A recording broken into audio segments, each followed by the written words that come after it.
Buenas tardes y bienvenidos a una exposición de las etapas evolutivas. Aquí vamos a presentar a Jean Piaget, Sigmund Freud, Erik Erikson, Chilina León, Lev Vygotsky, Abraham Maslow, Patterson, Eric Berne y Fritz Perls.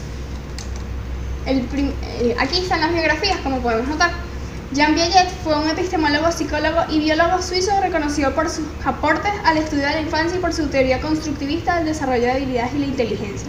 Él nació en 1896 y murió en 1980. Por parte de Sigmund Freud, nació en 1856 y murió en 1939. Fue un médico neurólogo austríaco de origen judío, padre del psicoanálisis y una de las mayores figuras intelectuales del siglo XX. Erik Erikson nació en 1902 y murió en 1994. Fue un psicoanalista estadounidense de origen alemán destacado por sus contribuciones en psicología del desarrollo.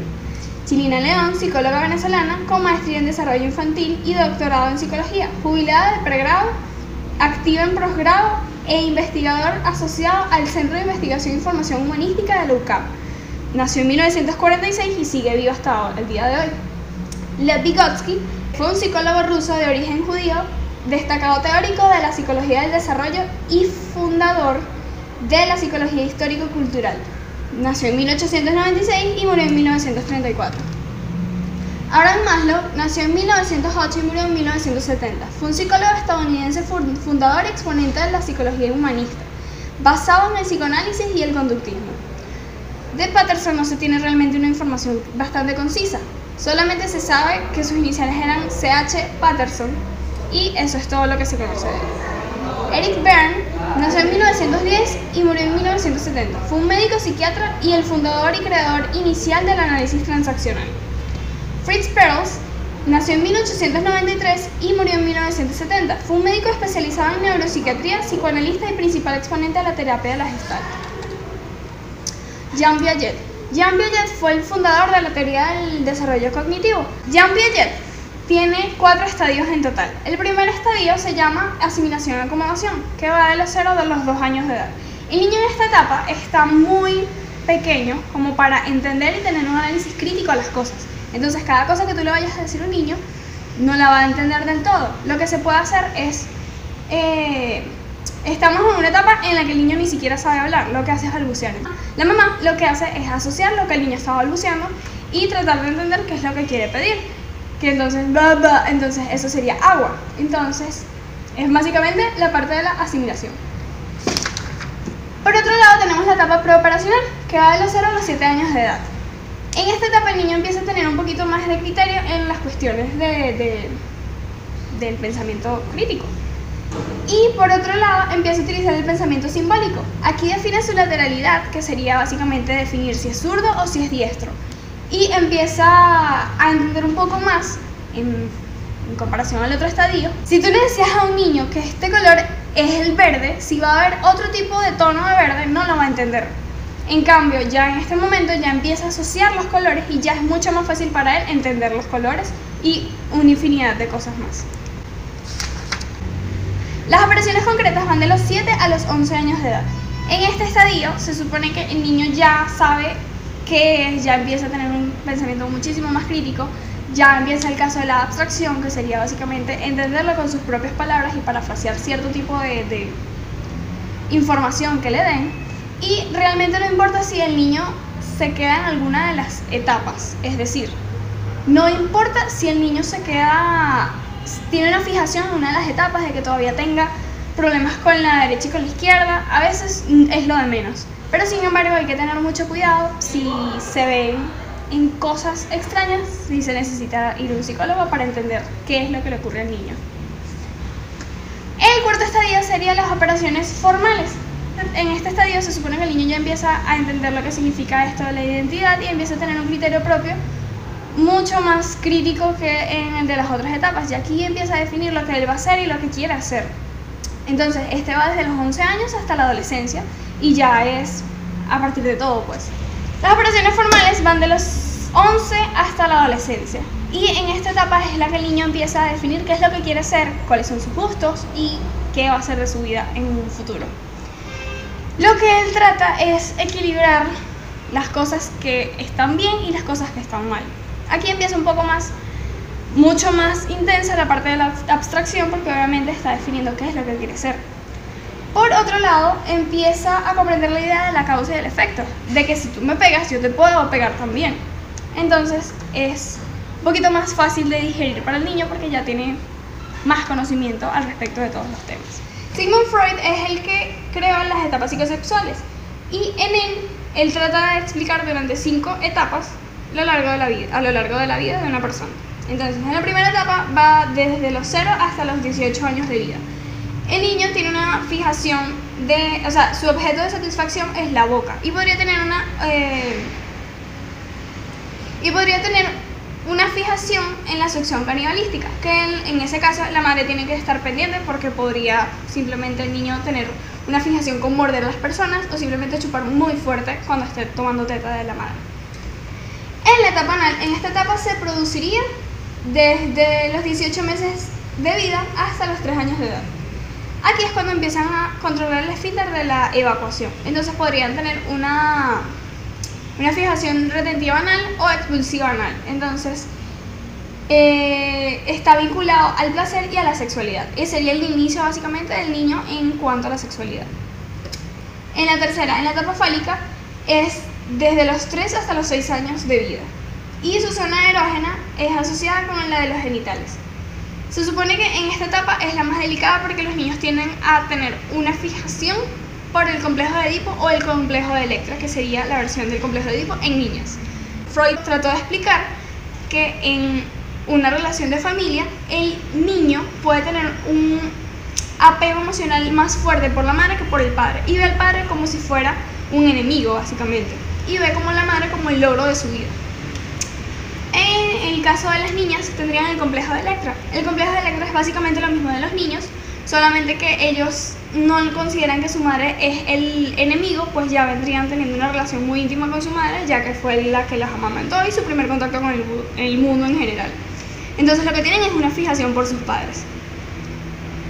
En la cuarta, la etapa de latencia empieza desde los 7 años y se extiende hasta el inicio de la pubertad. En este caso los niños empiezan a interesarse un poco más en los genitales y en la sexualidad como tal, y empiezan a tratar de buscarle sentido por qué el hombre tiene un pene y por qué la mujer tiene una vagina.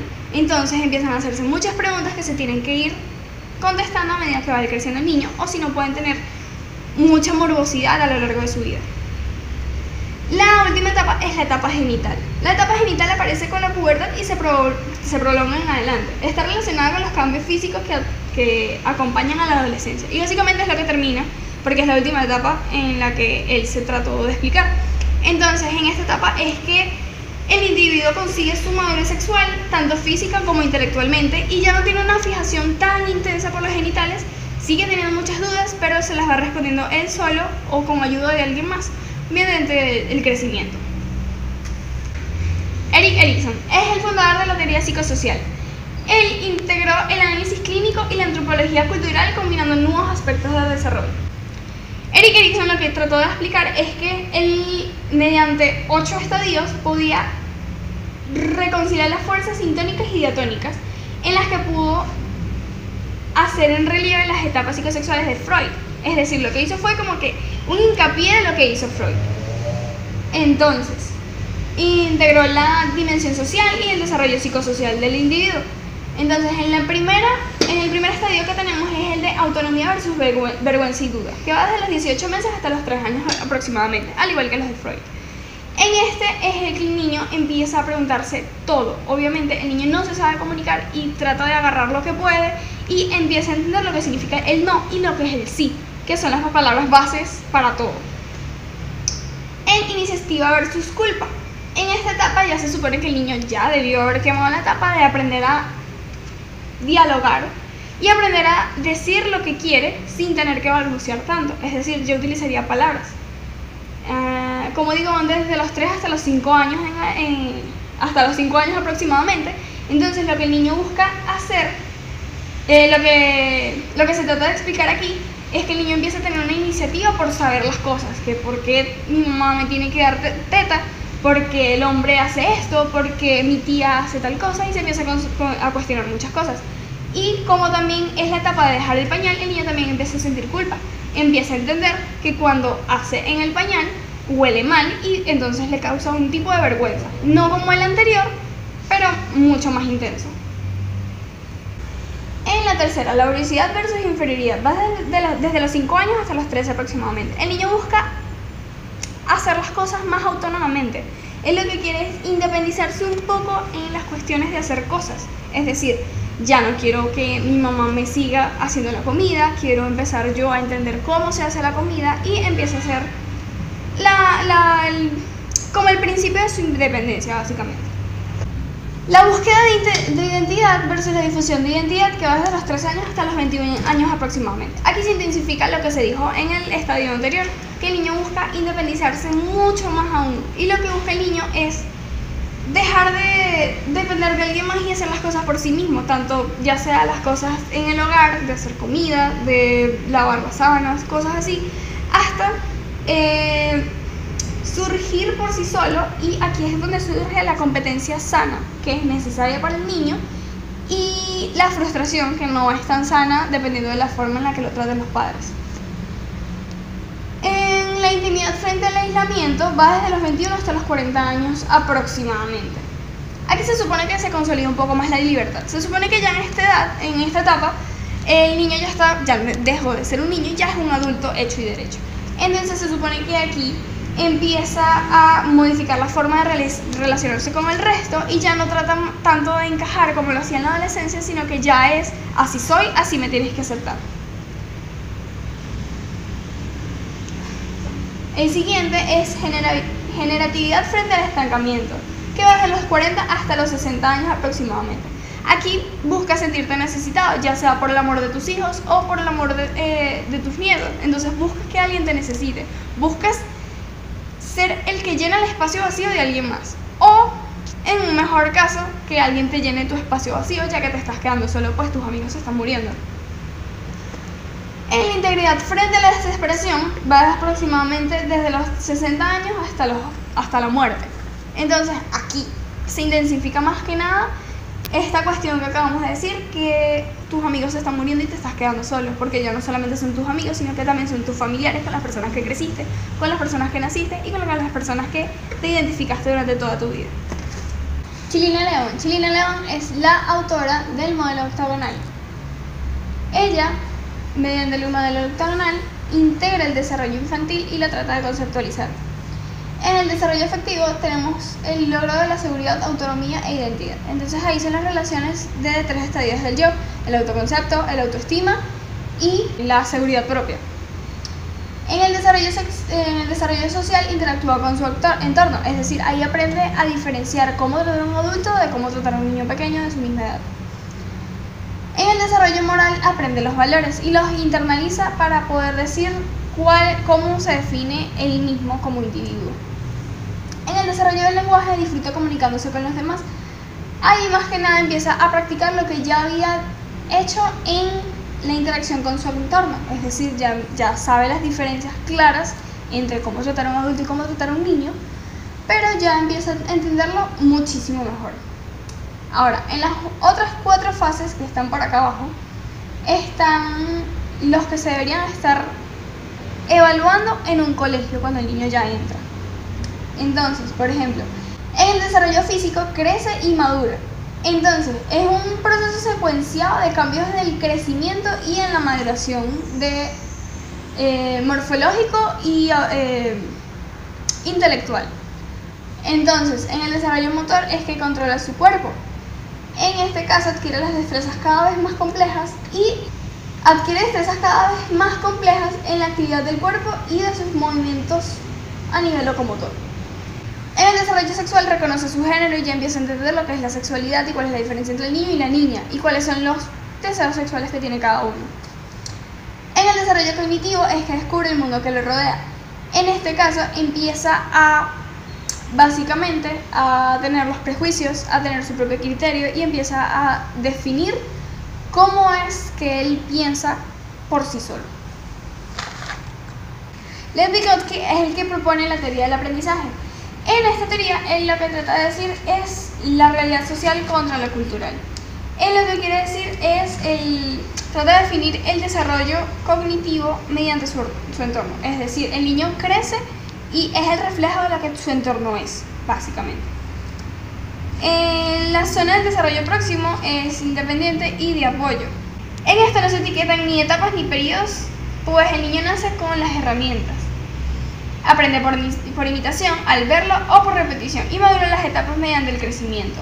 El lenguaje y el pensamiento, Lev Vygotsky dice que son sistemas apartados, es decir, el niño piensa primero y después lo transmite a su lenguaje, no como lo hacía Piaget, que según Piaget el niño primero lo maneja por la parte del lenguaje y después lo piensa, cosa que en ambos casos es lógico según cada quien, según cada teoría. Y se concentra básicamente en los factores sociales, que serían la lengua, la cultura y el ambiente.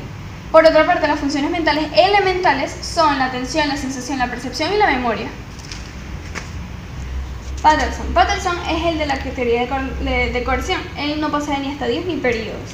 Y él lo que trata de decir es que los padres son los mismos los que refuerzan el mal comportamiento de sus hijos.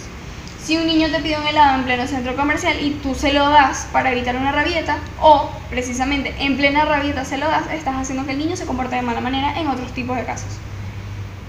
Entonces, en esta teoría se plantea que existen conductas coactivas en los niños recién nacidos que son instintivas, por ejemplo, llorar, las cuales influyen en la conducta de la madre y que permiten la supervivencia del niño. Durante el desarrollo, el niño va cambiando estas conductas coactivas por habilidades sociales y verbales, pero en determinadas condiciones el niño mantiene las conductas de origen. Entonces, si tú desde pequeño a un niño lo consentiste y le diste lo que él quería en plena rabieta, el niño mucho más adelante, cuando sea un adulto, va a seguir teniendo este reflejo, pero de distintas formas.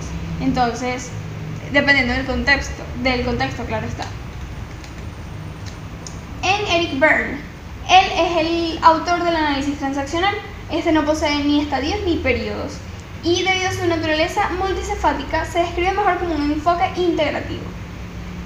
Se supone que él trata de decir que hay tres estados de una persona: cuando un individuo es padre, cuando un individuo es adulto y cuando un individuo es un niño. Entonces, cuando es un niño, tiene un conjunto de pensamientos, sentimientos y conductas aprendidas desde su infancia. Puede ser libre y natural o muy adaptada a las influencias de los padres. En la parte del adulto se refiere a digerir las respuestas entre el aquí y el ahora, que no están influenciadas por nuestro pasado. Esto tiende a ser la parte más racional de nuestra personalidad. Y en la etapa de padres es un conjunto de pensamientos y sentimientos y conductas aprendidas de nuestros padres y otras personas importantes.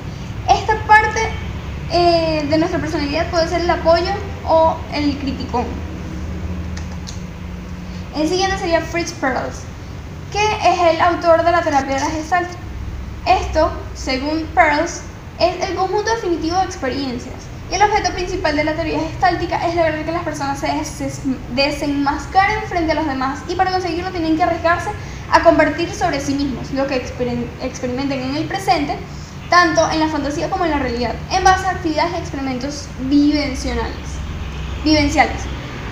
La cuestión aquí está en que él utiliza una terapia en la que uno mismo se vaya conociendo. Él también lo denominó una práctica del insight, que es básicamente internalizar en ti mismo y buscar las respuestas en ti. Lo que hace el terapeuta es guiarte hasta llegar a ti mismo y poderte conocer por completo tú, sin necesidad de estar acudiendo a alguien más. Y es básicamente también el estudio de los sentimientos y de la internalización propia. Así que muchísimas gracias por escuchar.